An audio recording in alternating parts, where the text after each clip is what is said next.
माँ सिर्फ देना जानती है। मम्मी, आपका ये कुकिंग वाला शौक हमें बहुत महंगा पड़ रहा है। घर में सब कुक के हाथ का बना खाना खाते हैं, फिर भी आप अलग से खाना फेंकने के लिए क्यों बनाती हो? पता भी है कि इस तरह कितना पैसा खर्च होता है। अरे पर बहू, मैं तो सब रोहित के पसंद का खाना बनाती हूँ। मम्मी, वो सब मुझे बचपन में पसंद था। अब इतना तेल खिलाकर बीमार करोगी क्या? वैसे भी मैं पूरा समय कभी क्लाइंट तो कभी बॉस के साथ मीटिंग में रहता हूँ, इसलिए आप अपनी बर्बादी को मेरा नाम तो मत ही दीजिएगा। ये है पिंकी की सास निर्मला, जिन्हें सबको अपने हाथ का खाना खिलाना बहुत अच्छा लगता है, लेकिन राहुल और पिंकी को ये पसंद नहीं है। इसी के चलते वो निर्मला को खाना बनाने के लिए 10 बातें सुनाकर वहाँ से चले जाते हैं। मेरे मन में तो सिर्फ अपने बच्चों के लिए प्यार है, पर शायद अब उन्हें मेरी जरूरत नहीं है। मुझे गांव वापस चले जाना चाहिए। जहाँ एक तरफ निर्मला दोबारा गांव जाने के बारे में सोच रही होती है, वहीं उसका पोता परम अपनी दादी के शौक को प्रोफेशन में बदलने का आइडिया सोच रहा होता है। अगली सुबह निर्मला गांव वापस जाने के लिए कपड़े पैक कर ही रही होती है कि परम फोन लेकर दादी के पास पहुंचता है। दादी, आप कहीं नहीं जाओगी? अरे नहीं बेटा, मेरा गांव चले जाना ही ठीक रहेगा। इससे तुम्हारे मम्मी पापा की सारी दिक्कतें भी खत्म हो जाएगी। दादी, वो तो ना आपके आने से पहले कम थी और ना ही आपके जाने से खत्म होगी। उन्हें हमेशा पैसों की टेंशन में ही रहना है। मेरे पास आपको यहाँ रोकने का आइडिया है। आइडिया?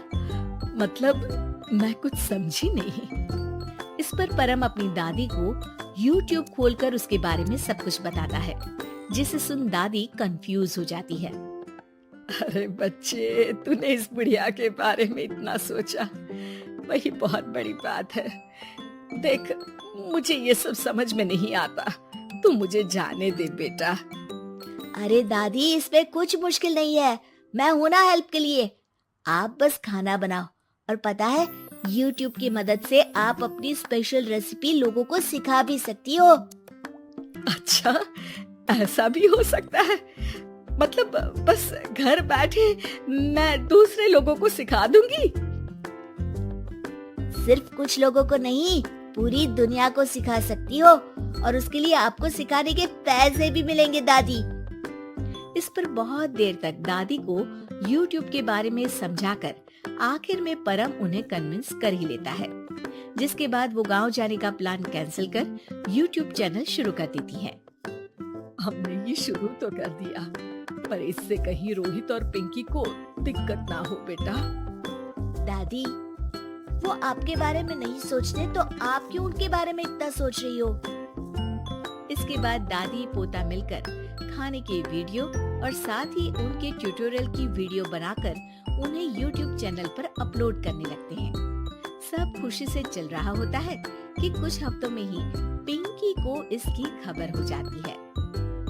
हमारी पीठ पीछे घर में ये सब क्या चल रहा है? अरे मम्मी, आपको तो अपना टाइम पास करना है, पर उसमें मेरे बेटे का फ्यूचर क्यों खराब कर रही हो? पढ़ाई के टाइम आपके साथ किचन में लगा रहेगा तो फेल ही हो जाएगा ना।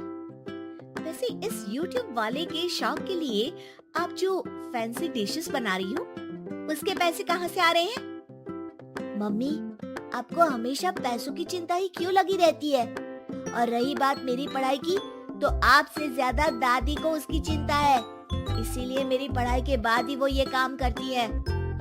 परम, अपनी मम्मी से बात करने का ये कौन सा तरीका है? और मम्मी ने पैसों के बारे में कुछ गलत तो नहीं पूछा?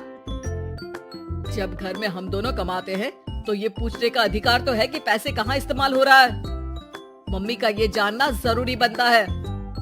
पापा, आप अपनी मम्मी से कैसे बात करते हो ये तो मैं देख ही रहा हूँ।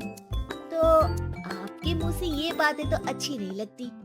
और रही बात पैसों की, तो आप दोनों हर समय मुझसे दूर रहने की कंपेंसेशन में जो पॉकेट मनी देते हो ना, हम उसी से ये सब कर रहे हैं। इस पर परम अपनी दादी को लेकर वहाँ से चला जाता है, जिसके बाद पिंकी और रोहित YouTube चैनल बंद करवाने की बहुत कोशिश करते हैं, लेकिन परम ऐसा होने नहीं देता। इसी तरह महीने बीत जाते हैं। पर चैनल का कुछ खास ग्रोथ ना देखकर निर्मला निराश हो जाती है। हम इतनी मेहनत करते हैं, फिर भी आज तक मैं तेरा 1 रुपया भी वापस नहीं कर पाई। अब तो रोहित ने तुझे पैसे देने भी बंद कर दिए और तेरी सारी सेविंग्स भी खत्म होने को आई है।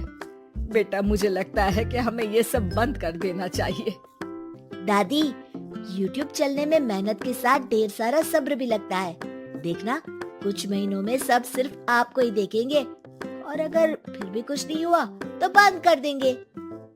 परम की बात से दादी मान जाती हैं और वो अपना काम जारी रखते हैं। अगले ही महीने पूरी दुनिया में लॉकडाउन लग जाता है, जिसमें सब घर में तो बंद हो जाते हैं, लेकिन साथ ही पिंकी की जॉब चली जाती है और रोहित के ऑफिस में भी ज्यादा अच्छे हाल नहीं होते।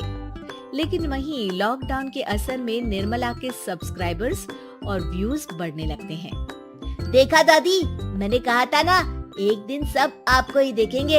अब तो आप बस रोज एक वीडियो अपलोड करो और जादू देखो। इसी के साथ लॉकडाउन के कुछ ही महीनों में निर्मला खाने वाली दादी के नाम से सारे सोशल मीडिया पर फेमस हो जाती है, जिस वजह से अब उन्हें YouTube के पैसों के साथ पेड एडवर्टीजमेंट और पेड प्रमोशन भी मिलने लगते हैं। उन्हीं पैसों की मदद से निर्मला अब बेटे बहू की नौकरी ना होने पर घर का खर्चा भी चलाने लगती हैं, जिसे देख रोहित और पिंकी को भी अपनी गलती का एहसास होता है और वो सब मिलकर निर्मला को सपोर्ट करने लगते हैं।